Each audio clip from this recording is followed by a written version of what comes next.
So we'll own some shares just like we own that lot, and we sell options to other people who are what we call the gamblers. And what's the number one secret to creating rental income? I'm going to put those in quotations with the stock market. Well, if you're involved in the stock market, and I grew up in a stock market family, but I also grew up in a very big real estate family. So I've done 1031 exchanges. I've watched my dad develop apartments, rehab apartments, do the whole, cash out, refinance, and then flip it and then hold it for income. The same thing that most of the listeners or a lot of the listeners of your audience are doing. And I just realized that I'm not a great real estate guy. For some reason, my timing is off or whatever, but I'm willing to say, you know what?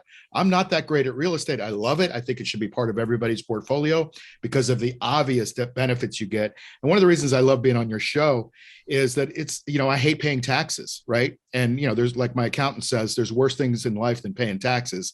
But if you don't have to do it, if you can figure out ways around it, and I know you do, you have some strategies around it, then by God, you sure shouldn't have to pay them. And, I know you're a Robert Kiyosaki fan, and, he has a quote that you'll never pay any more to anyone in life than you'll pay to the tax person, right? The tax man.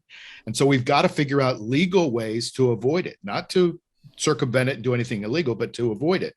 And so what I do is, since I'm not such a great real estate guy, but I'm a bit more of a stock market guy, I just understand businesses and I understand trends in the market, is I take assets and I build income from those assets. So we take income from an asset. So if you have a 100 units of apartments or an asset, and they create monthly income for you if you know how to do it. And that's what we teach people how to do, is we sell options against them, which is the safe part of options. Buying options is the risky side of it. 80% of those generally expire worthless. But if you're the seller of options, you're creating income. You're getting income on that. You're giving somebody else the ability to buy your share at a predetermined price before a predetermined time. So let me give you an example of how that works. So let's say you look out your window, and across the street, your neighbor, his name is Jim, and he's got a city block there for sale, and he's got it for sale for, let's say, $100,000.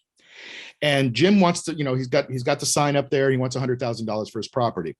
And a woman named Kathy, knows, she happens to hear that Hilton is going to build the big resort right next to his property. So she knows that his property, or she thinks his property, is going to go from being worth $100,000 to being worth $1 million, let's say. But she doesn't have the $100,000 to buy it. So she approaches Jim and she says, "Hey, Jim, listen, I'll give you $10,000 if you'll tie up your property. Don't sell it to anybody else from me for 6 months. And anytime in that 6 months, I have the ability to buy it for $100,000. And, and so a couple things can happen. Jim says, first of all, wait a minute, you're going to give me $10,000 just to take the property off the market, but you'll buy it for the price I'm asking right now anyway? Sounds like a good deal to me. I get to keep the $10,000 no matter what, right? She says, yeah. They sign the deal, they shake their hands, and now she's got the option on that property. Well, she took a big risk, didn't she? Because two things can happen. Number one, that option could expire worthless, in which case Hilton never came and built that property next door, and Kathy, loses her entire $10,000. So that's where most options players are. They're buyers. Or the other thing could happen is they do decide to build the building, and now she takes that $100,000, that $10,000 investment, and turns it into $1 million. High risk, high reward on the buy side. In Jim's case, he's the seller. He makes the $10,000 no matter what. And if he sells it for $100,000, he got his price. We do the same thing in the stock market. We do it on Amazon. We do it on Facebook, Google. Tesla is the big one right now that my customers are doing. So we'll own some shares just like we own that lot, and we sell options to other people who are what we call the gamblers, and we're the house. We get to collect the money. We don't make a huge amount of money, Brett. We just make a bit.